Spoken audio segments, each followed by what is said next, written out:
Yang terhormat Ibu dan Bapak para pemegang saham PT Polychem Indonesia Tbk, selanjutnya disebut perseroan, serta hadirin lainnya yang kami hormati. Dengan memanjatkan puji syukur kepada Tuhan Yang Maha Esa, perkenankan kami terlebih dahulu mengaturkan selamat datang dan menyampaikan terima kasih kepada Ibu dan Bapak yang telah memenuhi undangan untuk menghadiri rapat umum pemegang saham tahunan. Selanjutnya cukup disebut rapat. Sesuai dengan ketentuan pasal 20 ayat 1 Anggaran Dasar Perseroan, kami selaku Presiden Komisaris Independen telah ditunjuk oleh Rapat Dewan Komisaris Perseroan yang diselenggarakan pada tanggal 17 Juni 2025 untuk mengetuai rapat ini. Guna memenuhi ketentuan pasal 19 ayat 2, ayat 3, dan ayat 4 Anggaran Dasar Perseroan, Direksi Perseroan telah melakukan beberapa hal sebagai berikut.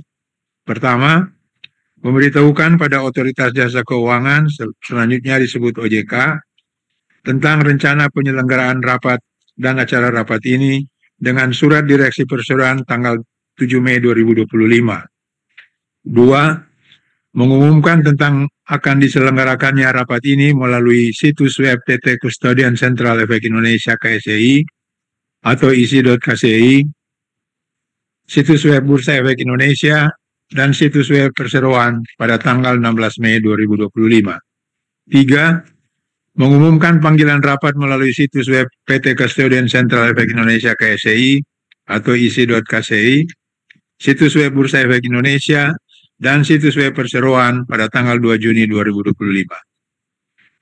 Bapak dan Ibu sekalian, sebelum rapat dimulai, kami ingin menanyakan kepada Ibu Notaris Haniwati Gunawan, sarjana hukum, yang akan membuat berita acara rapat ini. Berapakah jumlah saham yang dimiliki oleh para pemegang saham atau kuasanya yang sah, yang hadir dan diwakili dalam rapat, dan apakah jumlah tersebut telah memenuhi persyaratan quorum sebagaimana ditentukan dalam pasal 21 ayat 1 butir A Anggaran Dasar Perseroan. Bapak Ketua Rapat yang kami hormati, dengan ini kami melaporkan bahwa rapat ini telah dihadiri oleh para pemegang saham atau kuasanya yang bersama-sama mewakili sebanyak 3.326.441.210 saham atau 85,53% dari seluruh saham dengan hak suara yang sah yang telah dikeluarkan oleh Perseroan, yaitu sebanyak 3.889.179.559 saham. Demikian dengan memperhatikan daftar pemegang saham Perseroan pertanggal 28 Mei 2025. Dengan demikian, quorum yang disyaratkan dalam pasal 21 ayat 1 butir A Anggaran Dasar Perseroan telah dipenuhi, sehingga rapat ini adalah sah dan berhak untuk mengambil keputusan yang sah dan mengikat mengenai hal-hal yang disebutkan di dalam acara rapat. Demikian laporan kami. Terima kasih, Bu Notaris. Kita telah mendengar laporan dari Bu Notaris bahwa dalam rapat ini, quorum yang disyaratkan dalam pasal 21 ayat 1 butir A dan semua persyaratan dalam Anggaran Dasar Perseroan telah dipenuhi sebagaimana mestinya.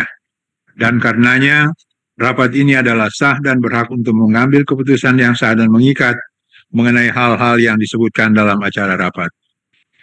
Oleh karena semua persyaratan dalam Anggaran Dasar tentang pemberitahuan, pengumuman, panggilan, dan quorum rapat telah dipenuhi sebagaimana mestinya, kami selaku Ketua Rapat dengan ini menyatakan bahwa rapat umum pemegang saham tahunan PT Polychem Indonesia Tbk yang diselenggarakan pada hari ini Selasa 24 Juni 2025 dibuka dengan resmi pada pukul 14:10 waktu Indonesia Barat. Bapak dan Ibu sekalian, para pemegang saham yang kami hormati, sesuai dengan panggilan rapat, mata acara rapat ini adalah sebagai berikut. 1A. Persetujuan atas laporan tahunan termasuk pengesahan laporan keuangan tahunan dan laporan tugas pengawasan Dewan Komisaris Perseroan untuk tahun buku yang berakhir pada tanggal 31 Desember 2024. B. Penetapan hasil bersih Perseroan tahun buku 2024. 2. Penunjukan akuntan publik independen untuk mengaudit laporan keuangan tahunan Perseroan tahun buku 2025. Ibu dan Bapak para pemegang saham yang kami hormati, kini kita akan mulai membicarakan acara rapat. Namun sebelumnya kami mohon perhatian atas tata tertib rapat yang telah dibacakan oleh pembawa acara. Dan demi kelancaran jalannya rapat serta mengingat butir A dan butir B mata acara rapat pertama saling berkaitan, maka butir A dan butir B tersebut akan dibicarakan secara sekaligus. Dengan demikian, kesempatan tanya jawab dan pengambilan keputusan juga akan dilaksanakan pada saat yang bersamaan. Butir A, mata acara rapat pertama adalah persetujuan atas laporan tahunan termasuk pengesahan laporan keuangan tahunan dan laporan tugas pengawasan Dewan Komisaris Perseroan untuk tahun buku yang berakhir pada tanggal 31 Desember 2024. Ibu dan Bapak, para pemegang saham serta kuasa pemegang saham yang kami hormati. Laporan tahunan perseroan untuk tahun buku 2024 telah diunggah pada tanggal 30 April 2025 dan dapat diunduh melalui website perseroan yaitu www.polikomendo.com. Perlu kami sampaikan di sini bahwa sesuai dengan ketentuan pasal 66 ayat 2 Undang-Undang PT dan pasal 17 ayat 2 butir B Anggaran Dasar Perseroan, laporan tahunan perseroan tersebut pada pokoknya memuat laporan keuangan tahunan untuk tahun buku 2024 dan laporan direksi mengenai keadaan dan jalannya perseroan serta hasil yang dicapai oleh perseroan dalam tahun buku 2024 dan laporan Dewan Komisaris mengenai pelaksanaan tugas pengawasan selama tahun buku 2024. Laporan tahunan ini juga telah disajikan sesuai dengan Peraturan OJK nomor 29/POJK.04/2016 tanggal 29 Juli 2016 dan laporan tahunan tersebut telah disampaikan secara elektronik kepada OJK dan PT Bursa Efek Indonesia pada tanggal 2 Mei 2025. Selanjutnya, kami akan memberikan uraian singkat tentang hal-hal yang penting mengenai keadaan jalannya usaha serta hasil yang dicapai perseroan dalam tahun 2024. Untuk itu, kami persilakan Bapak Wiji Santoso selaku Direktur Perseroan untuk menyampaikan laporan direksi.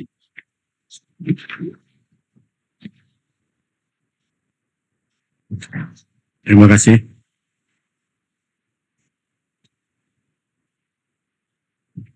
Pemegang saham yang kami hormati, puji syukur kehadirat Tuhan Yang Maha Esa atas rahmat dan karunia yang diberikan.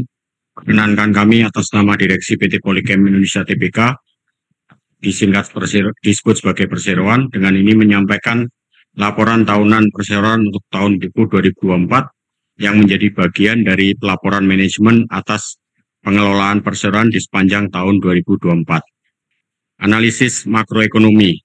Kompleksitas situasi bisnis global saat ini rentan terhadap berbagai faktor eksternal, beberapa di antaranya adalah ketidakstabilan perekonomian global dan nasional, menyebabkan perlambatan ekonomi sehingga berpengaruh terhadap berkurangnya permintaan barang dan jasa.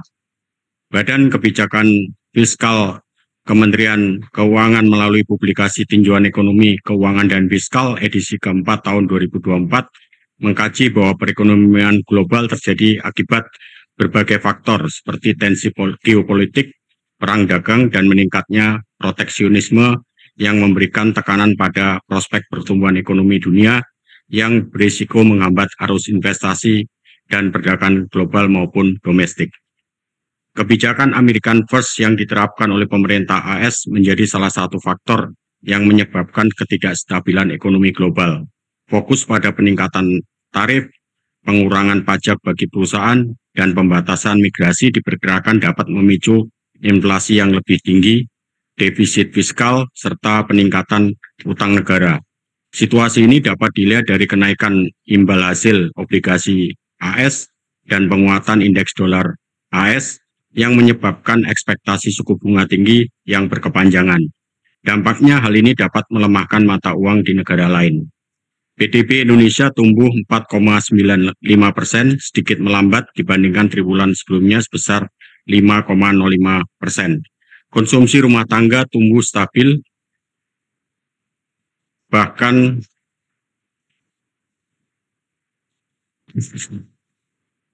Bahkan investasi dan belanja pemerintah menunjukkan kenaikan, namun lonjakan import membayangi peningkatan ekspor, sehingga menurunkan net ekspor.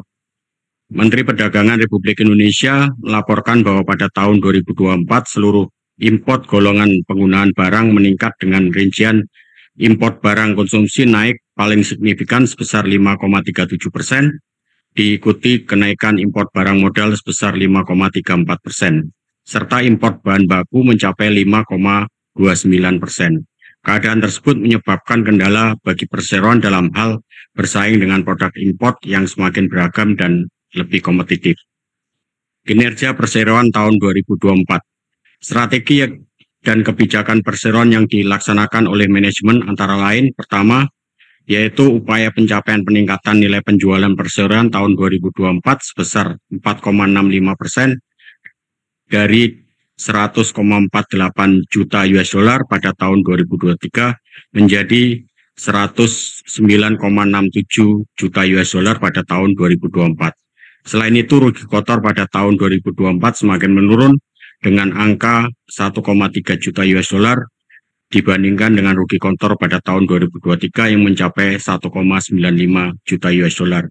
Lebih lanjut, rugi komprehensif turut menunjukkan penurunan signifikan dari 19,26 juta US dollar pada tahun 2023 menjadi 9,9 juta US dollar pada tahun 2024. Kedua, pengambilan keputusan oleh manajemen yang mempertimbangkan faktor risiko dan peluang secara rinci, antara lain, perseroan melakukan efisiensi pemakaian energi untuk menurunkan biaya produksi. Ketiga, menghadapi gempuran produk impor, perseroan melakukan optimalisasi perencanaan produksi dengan melakukan modifikasi teknis sehingga produk yang memiliki margin lebih baik, silat, dilakukan peningkatan kapasitas, sedangkan produk yang masih berkontribusi negatif dilakukan minimalisasi, dalam kurung adalah glycol. Perseroan berinovasi dengan mengembangkan dan memasarkan beberapa produk baru turunan dari etoksilit, yaitu semen dinding aid dan industrial radiator coolant guna meningkatkan nilai tambah yang dapat digunakan di berbagai jenis industri seperti industri semen dan industri otomotif. Kendala yang dihadapi perseroan meliputi kendala bahan baku dan persaingan dengan produk impor. Mayoritas bahan baku diperoleh melalui impor akibat keterbatasan persediaan di lokal, sehingga perseroan melakukan pemilihan produsen bahan baku yang selektif dengan pertimbangan kualitas dan harga yang kompetitif. Prospek usaha. Kementerian Perindustrian menjelaskan bahwa prospek usaha kimia dan tekstil diperkirakan meningkat sebesar 6,9% pada tahun 2025 setelah mampu mencatatkan pertumbuhan positif sebesar 4,2% secara kumulatif sampai dengan triwulan ketiga tahun 2024. Perseroan tetap optimis bahwa pencapaian realisasi pada tahun 2025 berjalan baik, namun tetap menjalankan prinsip kehati-hatian berdasarkan tinjauan ekonomi, keuangan dan fiskal edisi 2025 dari Badan Kebijakan Fiskal Kementerian Keuangan RI, salah satunya berupa ketidakpastian ekonomi global yang masih tinggi akibat ketegangan geopolitik di Timur Tengah dan Ukraina-Rusia pada tahun 2025. Dan ini berpotensi mengganggu perdagangan, investasi, dan normalisasi kebijakan moneter global. Selanjutnya, perseroan senantiasa berkomitmen terhadap prioritas kualitas terbaik bagi pelanggan dengan tetap meningkatkan implementasi aspek keberlanjutan bertanggung jawab dalam rangka menjaga keseimbangan posisi keuangan. Penerapan tata kelola perusahaan. Direksi melaksanakan penerapan tata kelola perusahaan yang baik, GCG, dan melakukan pengawasan terhadap pelaksanaan berdasarkan Peraturan Otoritas Jasa Keuangan Nomor 21 POJK 04 2015 tahun 2015 tentang penerapan pedoman tata kelola perusahaan terbuka dan Surat Edaran Otoritas Jasa Keuangan Nomor 32 SEOJK 04 2015 pedoman tata kelola perusahaan terbuka melalui perujutan RUPS. Public expose, penyediaan whistleblowing, penyediaan akses dan ketepatan waktu pelaporan informasi pada situs web IDX dan situs web perusahaan. Apresiasi, hormat dan terima kasih yang sebesar-besarnya kami ucapkan pada semua pihak meliputi pemegang saham, Dewan Komisaris, jajaran direksi, karyawan, pelanggan, mitra usaha, hingga pemerintah dan seluruh pemangku kepentingan atas segala dukungan dan yang diberikan sepanjang tahun 2024. Kami senantiasa optimis bahwa perjalanan di depan tidak mudah dan penuh dengan tantangan, namun kami percaya bahwa bersama-sama kita akan bisa melewati tantangan tersebut. Terima kasih. Terima kasih Bapak Wiji Santoso atas laporan yang telah disampaikan. Ibu dan Bapak para pemegang saham yang kami hormati, selanjutnya kami persilakan Bapak Rosyan Arsyad selaku Wakil Presiden Komisaris Perseroan untuk menyampaikan laporan Dewan Komisaris atas pelaksanaan tugas pengawasan selama tahun buku 2024. Bismillah. Terima kasih Bapak Baselius Ruru sebagai pimpinan rapat. Para pemegang saham dan pemangku kepentingan yang kami hormati, izinkan saya mengajak kita semua mengucapkan puji dan syukur kepada Tuhan Yang Maha Esa. Dan selanjutnya perkenankan kami segenap Dewan Komisaris PT Polychem Indonesia Terbuka atau Perseroan menyampaikan pandangan dan kesimpulan kami sebagai hasil dari pelaksanaan fungsi dan tugas serta tanggung jawab sepanjang tahun 2024 sebagaimana peraturan perundang-undangan yang berlaku. Dalam bidang ekonomi, strategi berupa sumber daya, kebijakan dan manajemen risiko yang tepat dan efektif perlu diterapkan untuk menghadapi kestabilan ekonomi secara global dan nasional. Secara global, risiko geopolitik dan perang dagang semakin menghambat arus investasi dan perdagangan global maupun domestik. Secara nasional, PDB Indonesia tumbuh 4,95%, sedikit melambat dibanding triwulan sebelumnya sebesar 5,05%. Konsumsi rumah tangga tumbuh stabil. Bahkan investasi dan belanja pemerintah menunjukkan kenaikan. Namun, lonjakan impor membayangi peningkatan ekspor, sehingga menurunkan net ekspor. Keadaan tersebut menyebabkan kendala bagi perseroan dalam hal persaingan produk impor yang semakin kompetitif. Namun, perseroan mampu memberikan alternatif solusi dengan berbagai inovasi dan pendekatan berkelanjutan. Penilaian kerja direksi. Sebagai bagian dari fungsi pengawasan, kami melakukan penilaian kinerja direksi perseroan secara berkala, merujuk pada kriteria penilaian yang telah ditetapkan dan disepakati. Di antaranya, kehadiran rapat internal dan rapat gabungan, pencapaian target yang ditetapkan, penetapan kebijakan dan strategi, serta efektivitas penerapan dari strategi yang diterapkan. Selama tahun 2024, kami menilai direksi telah menjalankan tugas dan tanggung jawab dengan baik, terutama dalam menerapkan kebijakan dan strategi yang telah disesuaikan dengan kondisi industri dan ekonomi terkini. Dalam menghadapi dinamika bisnis, Dewan Komisaris memberikan apresiasi atas kinerja direksi yang selalu berupaya meningkatkan efisiensi guna mengurangi risiko yang tidak menguntungkan perseroan. Hal itu terrefleksi dari penurunan rugi kotor tahun 2024 sebesar 47,18%. Pengawasan atas implementasi strategi perseroan. Dewan Komisaris bertanggung jawab untuk mengawasi dan memastikan bahwa strategi yang telah ditetapkan oleh manajemen perseroan dijalankan sesuai dengan rencana, target, hukum, dan standar etika yang berlaku. Hal ini mencakup kepatuhan terhadap peraturan industri, ketentuan lingkungan, hak karyawan, dan kepatuhan pajak. Dewan Komisaris dalam pelaksanaan fungsi pengawasan dibantu oleh Komite Audit untuk memastikan sistem pengandalian internal perusahaan, kualitas laporan keuangan, efektivitas fungsi audit internal, serta kepatuhan perusahaan terhadap regulasi berjalan dengan baik. Pengawasan Dewan Komisaris terhadap kinerja dan strategi perusahaan dilakukan juga dengan pertemuan secara berkala dengan direksi, baik melalui rapat gabungan Dewan Komisaris dan direksi. Berdasarkan hasil pengawasan sepanjang tahun 2024, kami menilai direksi telah menjalankan perannya dengan baik, dimulai dari penyusunan sehingga pelaksanaan strategi yang baik untuk pencapaian target yang telah ditetapkan. Pandangan atas prospek usaha. Prospek usaha perseroan untuk tahun 2025 sangat dipengaruhi oleh berbagai faktor, termasuk kondisi ekonomi global dan nasional, permintaan industri, harga bahan baku, inovasi teknologi, serta kebijakan lingkungan. Dewan Komisaris optimis bahwa pencapaian realisasi pada tahun 2025 dapat berjalan baik dengan pengutamaan etika bisnis dan prinsip berkelanjutan.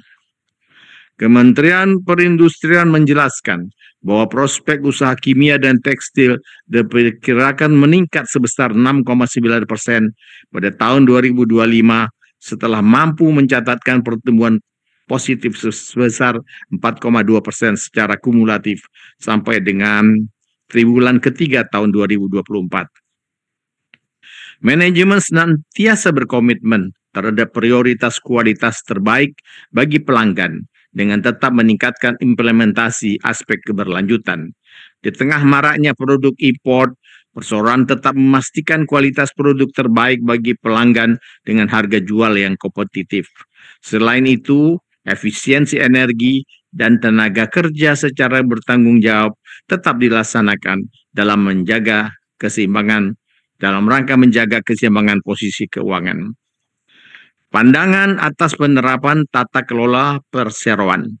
Penerapan tata kelola perseroan yang baik atau Good Corporate Governance (CGC) direalisasikan guna mewujudkan komitmen kepatuhan perseroan terhadap regulasi yang berlaku dan menjaga kepercayaan seluruh pemangku kepentingan sebagaimana amanat dalam peraturan otoritas jasa keuangan nomor 21/04/2015 tahun 2015 tentang penerapan pedoman tata kelola perusahaan terbuka dan surat edaran otoritas jasa keuangan nomor 32/SEOJK.04/2015 tentang pedoman tata kelola perusahaan terbuka.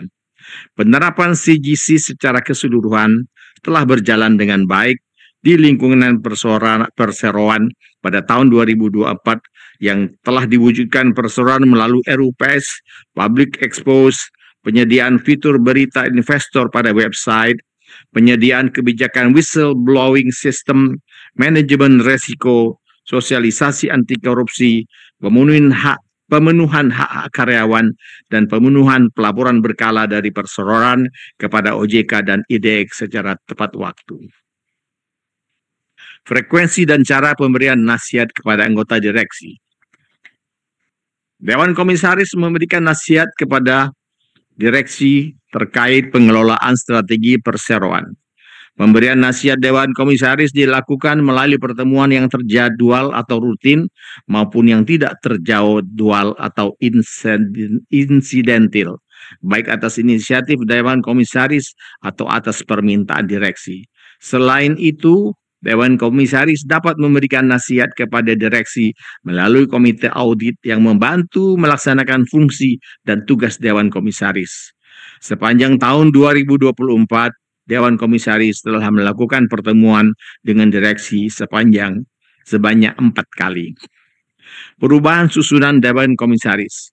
Komposisi anggota Dewan Komisaris Perseroan pada tahun 2024 mengalami perubahan setelah RUPS tahunan pada tanggal 26 Juni 2024 mengangkat Bapak Ilham sebagai Komisaris Independen Perseroan. Dewan Komisaris mengucapkan selamat datang kepada Bapak Ilham dan pengalaman beliau yang luas akan sangat berharga bagi Dewan Komisaris dan Perseroan. Apresiasi. Kami atas nama Dewan Komisaris menyampaikan penghargaan yang sebesar-besarnya kepada seluruh keluarga besar PT Polychem Indonesia Tbk meliputi direksi dan seluruh karyawan atas komitmen yang tinggi dalam menjalankan operasional perseroan di dalam berbagai tantangan yang dihadapi sepanjang tahun 2024. Kami juga mengucapkan terima kasih kepada seluruh pemangku kepentingan meliputi pemegang saham, pelanggan, serta mitra kerja atas loyalitas dan kepercayaan yang diberikan kepada perseroan.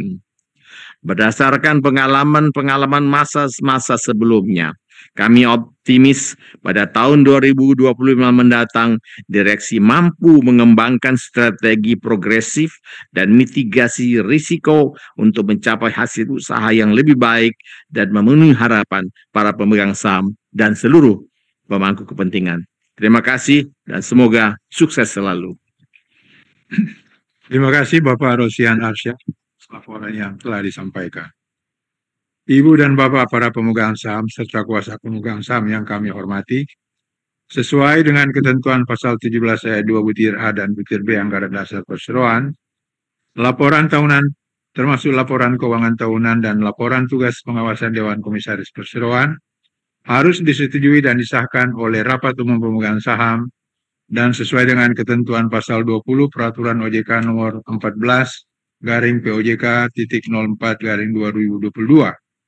Tanggal 18 Agustus 2022, laporan keuangan tahunan perseroan untuk tahun buku 2024 telah diumumkan pada situs web Bursa Efek Indonesia dan situs web perseroan pada tanggal 27 Maret 2025. Laporan tahunan perseroan untuk tahun buku 2024 tersebut sesuai dengan ketentuan pasal 67 ayat 1 Undang-Undang PT telah ditandatangani oleh seluruh anggota direksi dan Dewan Komisaris Perseroan. Laporan keuangan tahunan untuk tahun buku 2024 tersebut telah diaudit oleh Kantor Akuntan Publik Liana Ramon Senia dan rekan, di mana Ibu Erni Sanjaya sebagai rekan telah ditunjuk sebagai Akuntan Publik Independen Perseroan, sebagaimana ternyata dalam laporannya tanggal 25 Maret 2025 dengan pendapat wajar dalam semua hal yang material. Ibu Bapak para pemegang saham serta kuasa pemegang saham yang kami hormati, selanjutnya butir B mata acara rapat pertama adalah penetapan hasil bersih perseroan tahun buku 2024. Sebagaimana tercatat dalam laporan keuangan konsolidasian perseroan untuk tahun buku yang berakhir pada tanggal 31 Desember 2024, perseroan telah mengalami kerugian bersih sebesar $10.193.213 Amerika sesuai dengan ketentuan pasal 17 ayat 2 butir C Anggaran Dasar Perseroan. Rapat direksi yang diadakan pada tanggal 17 Juni 2025 telah mengusulkan pada rapat bahwa berhubung perseroan mengalami kerugian, maka untuk tahun buku 2024 tidak ada dividen yang dapat dibagikan kepada para pemegang saham perseroan. Ibu Bapak para pemegang saham serta kuasa pemegang saham yang kami hormati, secara lengkapnya usul keputusan untuk mata acara rapat pertama adalah sebagai berikut. Untuk butir A acara rapat pertama. Pertama, 1. Menyetujui laporan tahunan perseroan untuk tahun buku 2024. 2. Mengesahkan laporan keuangan tahunan perseroan untuk tahun buku 2024 yang telah diaudit oleh Kantor Akuntan Publik Liana Ramon Senia dan rekan, di mana Ibu Erni Sanjaya sebagai rekan telah ditunjuk sebagai Akuntan Publik Independen Perseroan, sebagaimana ternyata dalam laporannya tanggal 25 Maret 2025 dengan pendapat wajar dalam semua hal yang material. 2. Menyetujui laporan direksi dan mengesahkan laporan tugas pengawasan Dewan Komisaris Perseroan untuk tahun buku 2024 sebagaimana termaktub dalam laporan tahunan perseroan dan telah disampaikan oleh Direktur dan Wakil Presiden Komisaris Perseroan. 4. Dengan disetujuinya laporan tahunan dan disahkannya laporan keuangan tahunan perseroan untuk tahun buku 2024, maka sesuai dengan ketentuan pasal 17 ayat 3 Anggaran Dasar Perseroan, diberikan pembebasan tanggung jawab sepenuhnya kepada para anggota direksi perseroan atas tindakan pengurusan dan kepada para anggota Dewan Komisaris atas tindakan pengawasan yang telah mereka jalankan selama tahun buku 2024 sejauh tindakan-tindakan tersebut tercermin dalam laporan tahunan dan laporan keuangan tahunan perseroan dalam tahun buku 2024, kecuali perbuatan penipuan, penggelapan, dan tindak pidana lainnya. Untuk huruf B, mata acara rapat pertama, menyetujui untuk tidak membagikan dividen pada para pemegang saham perseroan, mengingat untuk tahun buku 2024, perseroan mengalami kerugian. Ibu dan Bapak para pemegang saham serta kuasa pemegang saham yang kami hormati, kini kami akan memberikan kesempatan pada Ibu dan Bapak yang ingin mengajukan pertanyaan dan atau pendapat, dan jika ada, sesuai dengan tata tertib rapat yang telah dibacakan tadi. Kami persilakan. Tidak ada pertanyaan yang diajukan oleh para pemegang saham, Bapak Ketua Rapat. Terima kasih, Ibu Notaris. Oleh karena tidak ada pertanyaan, maka sekarang akan diadakan pengambilan keputusan atas usul-usul yang telah diajukan tadi. Apakah usul-usul yang telah disebutkan tadi dapat disetujui oleh pemegang saham atau kuasanya atas dasar musyawarah untuk mufakat? Untuk memastikan hal tersebut, mohon apabila terdapat pemegang saham yang akan memberikan suara tidak setuju atau memberikan suara abstain atau tidak memberikan suara, dapat mengangkat tangan dan menyerahkan kartu suara kepada petugas kami. Tidak ada. Baik, terima kasih Bu Notaris. Dengan demikian, keputusan untuk mata acara rapat pertama ini adalah sebagaimana ini yang disampaikan oleh Ibu Notaris. Bapak Ketua Rapat, terdapat suara abstain melalui isi ke-C, Pak. Baik, sesuai dengan yang disampaikan di Bu Notaris juga. Terima kasih. Saya bacakan ya, Pak ya. Silakan. Bapak Ketua Rapat yang kami hormati, dengan ini kami laporkan bahwa terdapat pemegang saham melalui isi ke-C memberikan suara abstain sebanyak 650.000 saham atau sebesar 0,0195%. Sesuai ketentuan pasal 21 ayat 12 Anggaran Dasar Perseroan, bagi pemegang saham dengan hak suara yang hadir dalam rapat namun abstain atau tidak memberikan suara, dianggap mengeluarkan suara yang sama dengan suara mayoritas pemegang saham. Sehingga total suara setuju adalah sebanyak 3.326.441.210 saham atau 100%. Dengan demikian dapat disimpulkan bahwa rapat dengan suara bulat memutuskan menyetujui usul keputusan dalam mata acara rapat ini dengan catatan 650.000 saham abstain atau tidak memberikan suara. Demikian laporan kami. Terima kasih Bu Notaris. Sekali lagi dengan demikian keputusan untuk mata acara rapat pertama ini adalah sebagaimana yang telah disampaikan oleh Ibu Notaris. Sekali lagi saya ketuk. Bapak, Ibu, dan para pemegang saham sekalian yang kami hormati, sekarang kita sampai pada mata acara rapat kedua, yakni penunjukan akuntan publik independen untuk mengaudit laporan keuangan tahunan perseroan tahun buku 2025. Ibu dan Bapak para pemegang saham yang serta kuasa pemegang saham yang kami hormati, dengan ini kami memberitahukan bahwa sesuai dengan ketentuan pasal 17 ayat 2 butir D Anggaran Dasar Perseroan, penunjukan akuntan publik independen yang akan melakukan audit atas buku perseroan harus dilakukan oleh Rapat Umum Pemegang Saham dengan mempertimbangkan usul Dewan Komisaris. Laporan keuangan perseroan tahun buku 2024 telah diaudit oleh kantor akuntan publik Liana, Ramon, dan Xenia dan rekan. Berdasarkan kemampuan dan hasil kerja kantor akuntan publik tersebut, yang kami pandang memuaskan selama ini, dan dengan memperhatikan rekomendasi dari Komite Audit Perseroan, Rapat Dewan Komisaris dan Rapat Direksi yang keduanya diadakan pada tanggal 17 Juni, telah mengusulkan pada rapat untuk 1.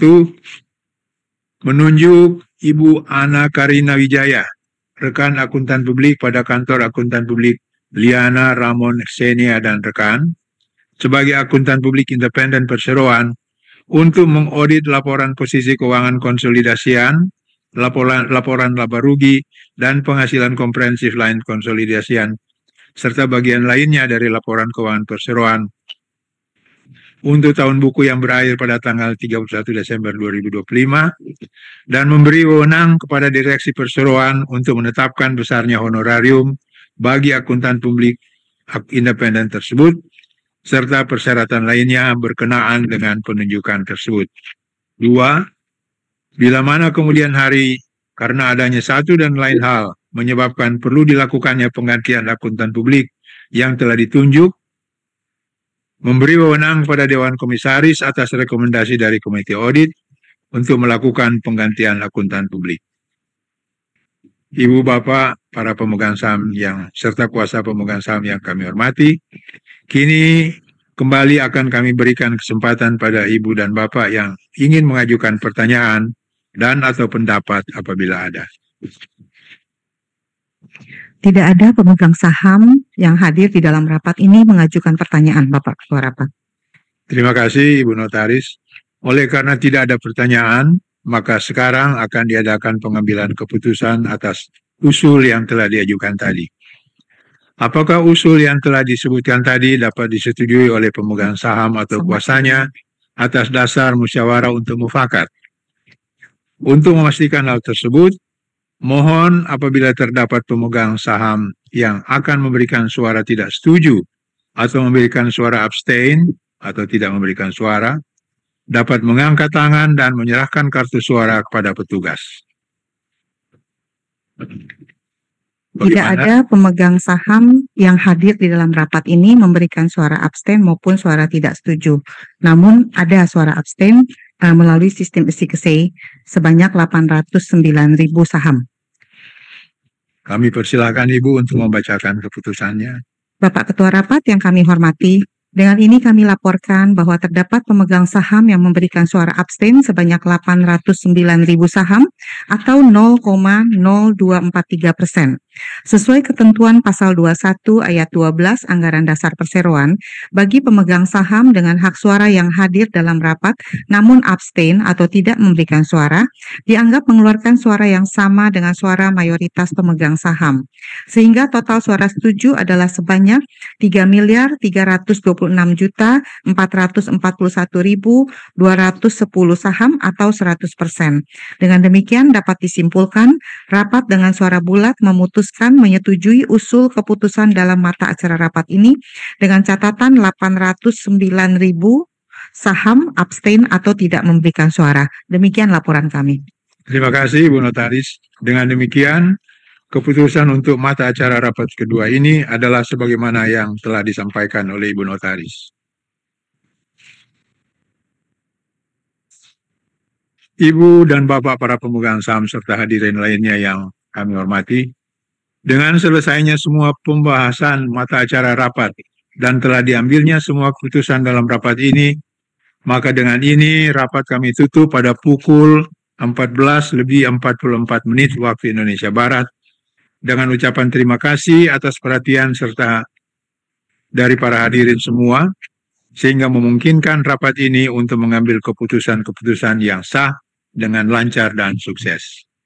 Mudah-mudahan dengan doa restu Ibu dan Bapak semua, perseroan dapat berprestasi lebih baik lagi di masa mendatang.